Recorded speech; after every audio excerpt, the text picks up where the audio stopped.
నమస్తే చైతన్య గారు. ఇంతకుముందు మీరు దీంట్లో సివిల్స్లో ర్యాంకు కొట్టారు, ఐపీఎస్ అవుతున్నారు, ట్రైనింగ్ అవుతుంది. ఇప్పుడు కాబోయే పిల్లలు ఈ సివిల్స్ ప్రిలిమ్స్ కానీ ఏ దశలో ఏ విధంగా ప్రిపేర్ అయితే బాగుంటుందని ఒకసారి వివరిస్తారా? ఓకే, నమస్తే అండి. ముందు ప్రిలిమ్స్ గురించి తీసుకుంటే, ప్రిలిమ్స్ యాక్చువల్లీ ఇప్పుడు రాను రాను చాలా టఫ్ అయింది. కొంచెం చెప్పాలంటే అన్ప్రిడిక్టబుల్ అయింది అని చెప్పాలి. So it becomes the first stage of this entire civils journey. And అది క్రాస్ చేయడం ఇప్పుడు చాలా బిగ్గెస్ట్ హర్డిల్ అయింది చాలా మందికి. ఇన్ఫ్యాక్ట్ నాకు కూడా ఇప్పుడు చాలా పెద్ద హర్డిల్ అయి ఉండే. బట్ దెన్ ఇనిషియల్ స్టేజెస్లో వెన్ ఐ ఫెయిల్డ్ ప్రిలిమ్స్, దాని తర్వాత what I did something that help me more was, last అంటే 4 years ప్రిలిమ్స్ పేపర్స్ తీసుకొని ఉండే, క్వశ్చన్ పేపర్స్ తీసుకొని ఒక A4 సైజ్లో ప్రతి పేపర్ అంటే డివైడ్ చేసి ఉండే, అంటే పాలిటీ, హిస్టరీ, ఎకానమీ అలా సబ్జెక్ట్స్ డివైడ్ చేసి, పాలిటీ కింద ఏమేమి క్వశ్చన్స్ వచ్చాయి, లైక్ అంటే కంప్లీట్ క్వశ్చన్ రాయడం కాదు, జ్యుడిషియరీ రిలేటెడ్ క్వశ్చన్ అయితే జ్యుడిషియరీ అని చెప్పేసి, పార్లమెంట్ రిలేటెడ్ అయితే పార్లమెంట్ అని చెప్పేసి, అలా పాలిటీ కింద నెంబర్ ఆఫ్ క్వశ్చన్స్ అండ్ ఆ టాపిక్ మెయిన్ వర్డ్ అది రాసుకున్నాను. దాని తర్వాత ఎకనామిక్ కింద ఏంటి, దాని తర్వాత హిస్టరీ కింద ఏంటి, అలా ఈ డివిజన్ అనేది చేసి ఇలా చేయడం వల్ల యాక్చువల్లీ ఏం హెల్ప్ అయింది అంటే, యాక్చువల్లీ ఈ అనాలిసిస్ బయట అయినా అంటే బుక్స్లో సెపరేట్ చేసి ఉంటాయి, బట్ దెన్ మనంతటా మనం చేస్తే మనకి అర్థమవుతుంది ఏ టాపిక్ నుంచి ఎక్కువ క్వశ్చన్స్ వస్తున్నాయి, ఆ ట్రెండ్ ఏంటి అనేది అర్థమవుతుంది. అండ్ దెన్ ఏ సబ్ టాపిక్ నుంచి, పాలిటీలో ఏ సబ్ టాపిక్ ఇంపార్టెంట్, హిస్టరీలో ఏ సబ్ టాపిక్ ఇంపార్టెంట్. హిస్టరీలో నార్మల్లీ ఈ 1875 ముందు పార్ట్ అది కొంచెం అది ఎక్కువ రాదు. మోదర్ దాట్ ఈ గాంధీయన్ ఫేజ్, ఈ టైప్ ఇట్లాంటి వాటి నుంచి ఎక్కువ వస్తాయి. సో ఇట్లాంటివన్నీ ఇంపార్టెంట్. ఆ ట్రెండ్ అనాలిసిస్ అనేది అది మనంతటా మనం చేస్తే హెల్ప్ అవుతుంది. వన్స్ ఐ డిడ్ దిస్, ఇది నాకు అంటే that made me understand what అంటే ప్రిలిమ్స్ ఈజ్ ఆస్కింగ్ అనేది. సో అది చాలా హెల్ప్ అయిందండి. అది కాకుండా మార్క్స్ ఎక్కువ ఇస్తే బెటర్. అండ్ మార్క్స్లో you should be able to assess yourself, అంటే మీరు ఎన్ని క్వశ్చన్స్ అటెంప్ట్ చేస్తే మీకు ఆప్టిమమ్ స్కోర్ వస్తుంది అనేది. ఇనీషియల్లీ నేను అంటే 70-80 వరకే అటెంప్ట్ చేసేదాన్ని, అప్పుడు నా స్కోర్ సరిగా రాకపోతుండే. But over the time I realized నేను 95+ అలా అటెంప్ట్ చేస్తే నా స్కోర్ బాగా వస్తుంది అనేది. సో ఇది మీరు అసెస్ చేయగలగాలి. సో ఆ రివిజన్ ఆ నెంబర్ ఆఫ్ టెస్ట్ ఎక్కువ అటెంప్ట్ చేస్తే అది హెల్ప్ అవుతుంది. And third thing I would say is revision. మీరు ఏది చదివినా ప్రతిదీ ఫస్ట్ టైం చదివినప్పుడు అంటే ఇంట్రెస్టింగ్గా ఉంటుంది, ఎగ్జైట్మెంట్తో చదువుతాం. బట్ సెకండ్ థర్డ్ టైం చదివినప్పుడు బోరింగ్గా ఉంటుంది. But then that is important. ఆ revision is most important. And find your own ways of revision. అంటే ఇప్పుడు మీరు మీ పీర్ గ్రూప్తో చదువుకున్నప్పుడు క్వశ్చన్స్ అడుక్కోవడం కానీ, ఆర్ రిపీటెడ్గా అంటే రివైజ్ చేయడం, ఆర్ ఒక వర్డ్ టాపిక్ తీసుకొని బ్రెయిన్ స్టార్మ్ చేయడం, అలా there would be different ways of revision. So at the end మీరు ఒక టాపిక్ని 4-5 times అలా రివైజ్ చేసేలా చూసుకోండి. అండ్ ఫిఫ్త్ థింగ్, ఇంకొక thing I would say is keep your books limited.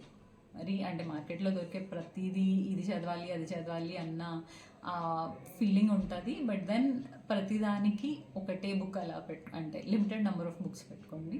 In my case for example polity నేను only Laxmikanth follow అయ్యి ఉండే, మిగిలినవి ఏం పట్టుకోలేదు. సో ఆ type limited number of books పెట్టుకోవడం ఇంపార్టెంట్.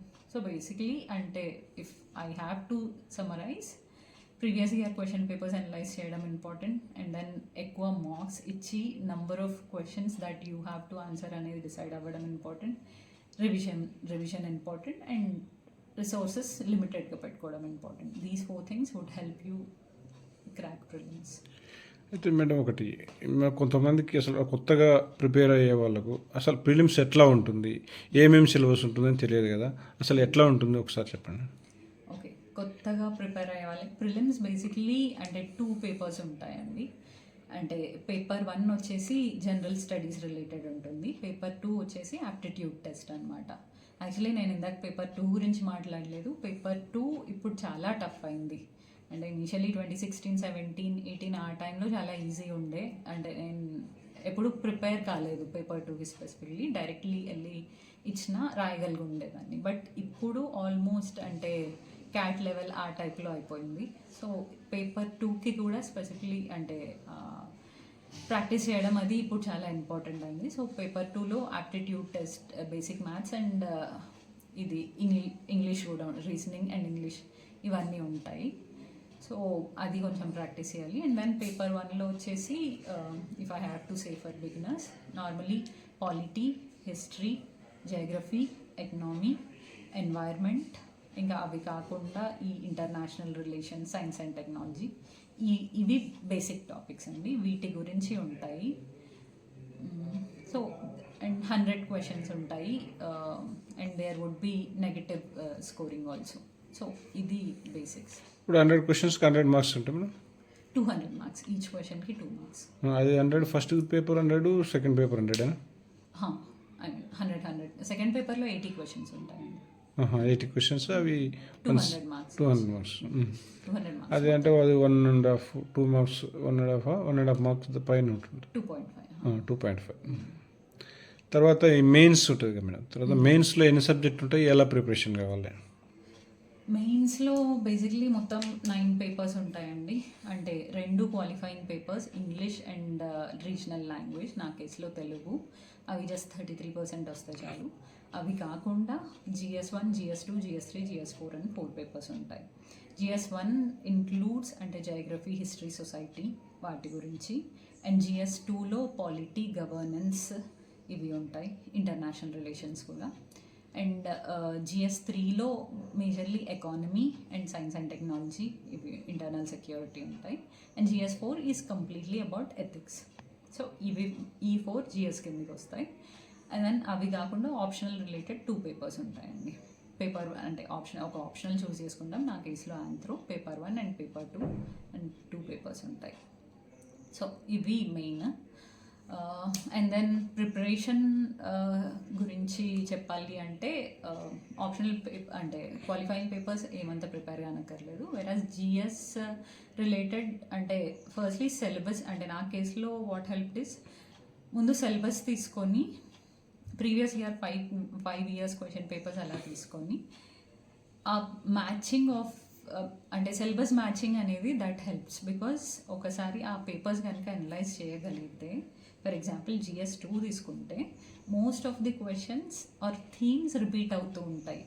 సో ఏ టాపిక్ నుంచి ఆ ఇయర్ ఏ క్వశ్చన్స్ వచ్చాయి, నెక్స్ట్ ఇయర్ ఏ క్వశ్చన్స్ వచ్చాయి, ఈ మ్యాపింగ్ కనుక మీరు చేస్తే, ఈ అనాలిసిస్ మీరు చేస్తే మీకు అర్థమవుతుంది ఏ టాపిక్స్ ఇంపార్టెంట్.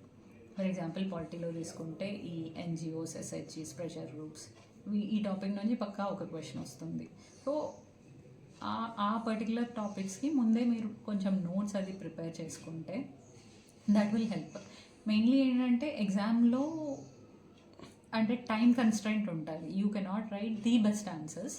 సో కొన్నిటికి మీకు ముందే కంటెంట్ ఉండాలి, అప్పుడు ఇమీడియట్గా రాసేయగలరు. ఆ 3 అవర్స్లో 20 క్వశ్చన్స్ రాయడం, దట్టు అంటే ఆపకుండా కంటిన్యూస్గా రాయగలగాలి. సో కొన్ని క్వశ్చన్స్కి మీ దగ్గర ముందే కంటెంట్ ఉంటే ఇమీడియట్గా పేపర్ మీద పెట్టేసేయచ్చు.